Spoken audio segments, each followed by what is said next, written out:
mga kachemwa. Punta lang tayo sa full time. Tapos na tayo mag-part-time job.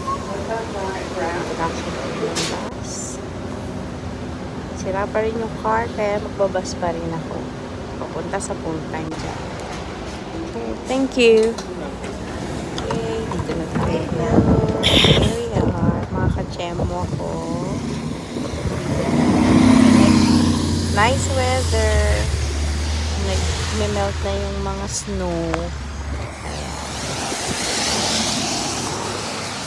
Medyo maputik lang. Mahangin siya, pero hindi naman siya ganun kalamig.